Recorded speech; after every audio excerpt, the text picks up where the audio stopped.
Welcome to Spain news దండోరా.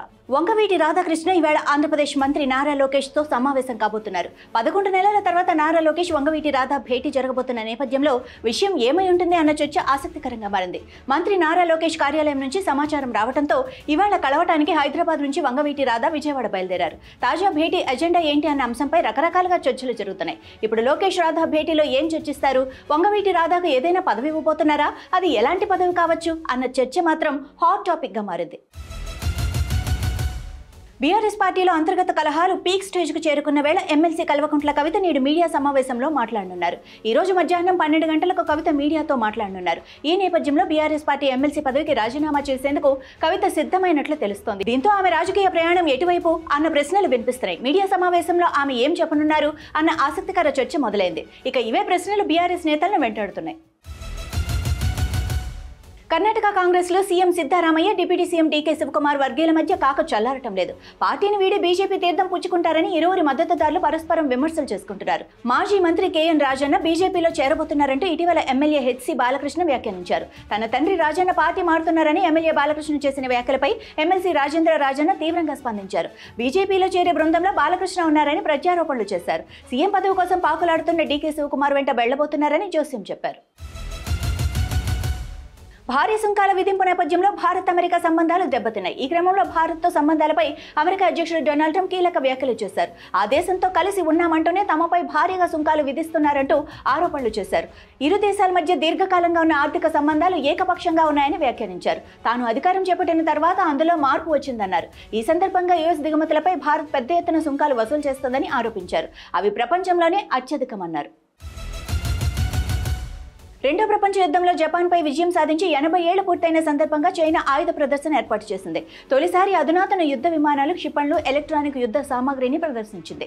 Russia అధ్యక్షుడు Vladimir Putin, ఉత్తర Korea అధ్యక్షుడు Kim Jong Un, Iran, Malaysia, Myanmar, Mongolia, Indonesia సహా మొత్తం 26 దేశాల అగ్రనేతలు దీనికి హాజరయ్యారు. ఈ కార్యక్రమం వీక్షించేందుకు దాదాపు 50,000 మందికి పైగా ప్రజలు హాజరయ్యారు. ఈ క్రమంలో ప్రపంచానికి తన బలాన్ని చూపించేందుకు తొలిసారిగా హై ప్రొఫైల్ ఆయుధాలను చైనా ప్రదర్శించింది. S-400 క్షిపణి వ్యవస్థలను దిగుమతి చేసుకోవడానికి రష్యాతో భారత్ చర్చలు జరుపుతోంది. భారతదేశం, రష్యా మధ్య S-400 ఉపరితలం నుండి గగనతలంలోకి లక్ష్యాలను ఛేదించే క్షిపణి వ్యవస్థల అదనపు సరఫరాపై చర్చలు జరుపుతున్నామని రష్యా రక్షణ ఎగుమతి అధికారి ఒకరు తెలిపారు. భారతదేశం ఇప్పటికే S-400ను ఉపయోగిస్తుందని, కొత్త డెలివరీల కోసం చర్చలు జరుగుతున్నాయని అన్నారు. చైనాలో పెరుగుతున్న సైనిక శక్తిని ఎదుర్కోవడానికి ఉద్దేశించిన 5 S-400 ట్రయంఫ్ వ్యవస్థల కోసం న్యూఢిల్లీ 2018లో మాస్కోతో 5.5 బిలియన్ల ఒప్పందంపై సంతకం చేసింది. దేశ రాజధాని ఢిల్లీలో బుధవారం 56వ జీఎస్టీ కౌన్సిల్ సమావేశం జరగనుంది. కేంద్ర ఆర్థిక మంత్రి నిర్మలా సీతారామన్ ఆధ్వర్యంలో ఈ రోజు, రేపు 2 రోజుల పాటు ఈ సమావేశాలు జరగనున్నాయి. బుధవారం ఉదయం 11 గంటలకు కౌన్సిల్ సమావేశం ప్రారంభమవుతుండగా ఈ సమావేశానికి తెలుగు రాష్ట్రాల ఆర్థిక మంత్రులు హాజరు కానున్నారు. కేంద్ర మంత్రులు, అన్ని రాష్ట్రాల ఆర్థిక మంత్రులు, సిబిఈసి చైర్పర్సన్ హాజరు కానున్నారు. సీఎం రేవంత్ రెడ్డి ఇవాళ భద్రాద్రి కొత్తగూడెం జిల్లాలో పర్యటించనున్నారు. అశ్వారావుపేట నియోజకవర్గం బెండాలపాడు గ్రామంలో ఇందిరమ్మ ఇళ్ల గృహప్రవేశ మహోత్సవంలో పాల్గొనున్నారు. ఇందిరమ్మ గృహ నిర్మాణ పథకం లబ్ధిదారులకు తాళాలు అందజేయనున్నారు. అనంతరం బహిరంగ సభలో ప్రసంగిస్తారు. ఈ స్కీమ్ కింద ప్రభుత్వం ప్రతి నియోజకవర్గానికి 3,500 చొప్పున, గిరిజన నియోజకవర్గాలు, ఐటీడీఏ ప్రాంతాలకు అదనంగా 1000 చొప్పున ఇళ్లను మంజూరు చేసింది. ఒక్కో ఇంటి నిర్మాణానికి 5 లక్షలు అందిస్తోంది. తెలంగాణ ప్రభుత్వం మరో కీలక నిర్ణయం తీసుకునేందుకు సిద్ధమవుతోంది. రాష్ట్రంలో సంచలనం సృష్టించిన ఫోన్ ట్యాపింగ్ కేసును సీబీఐకి అప్పగించేందుకు రేవంత్ సర్కార్ యోచిస్తున్నట్లు తెలిసింది. కాళేశ్వరం ప్రాజెక్టులో అవినీతి కేసుకు సంబంధించి సీబీఐ విచారణకు ప్రభుత్వం సిఫార్సు చేసిన విషయం తెలిసిందే. గతంలో మంథనిలో న్యాయవాద దంపతులను హత్య చేసిన ఘటనకు సంబంధించిన కేసు కూడా సీబీఐతో విచారణ జరిపించాలని సుప్రీంకోర్టు గతంలో ఆదేశించింది. ఈ 2 కేసులపై ప్రస్తుతం సీబీఐ విచారణ మొదలు పెట్టాల్సి ఉంది.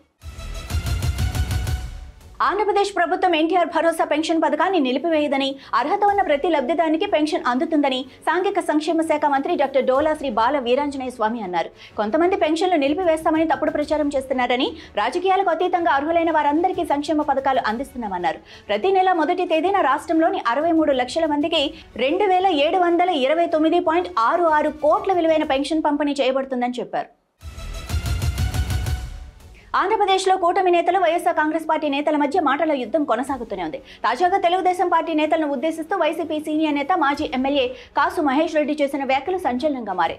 గతంలో కర్ర పట్టుకొని వచ్చేవాళ్లు రేపు గొడ్డలతో వస్తారన్నారు. టీడీపీ నాయకుల వేధింపులతో ఇప్పుడు ఊళ్లు వదిలిపెట్టి వెళ్లిన వారు మళ్లీ తిరిగి వస్తారని తెలిపారు. మీరు గ్రామం దాటించారని రేపు రాష్ట్రం దాటి వెళ్లే పరిస్థితి వస్తుందంటూ వార్నింగ్ ఇచ్చారు. తెగించే వరకు తీసుకెళ్తున్నారని వ్యాఖ్యానించిన ఆయన వైసీపీ నాయకులు తెగిస్తే టీడీపీ తట్టుకోలేదని హెచ్చరించారు. ఇవి ఇప్పటివరకు ఉన్న స్పెయిన్ న్యూస్ దండోరా. చూస్తూనే ఉండండి అభినవ్ భారత్.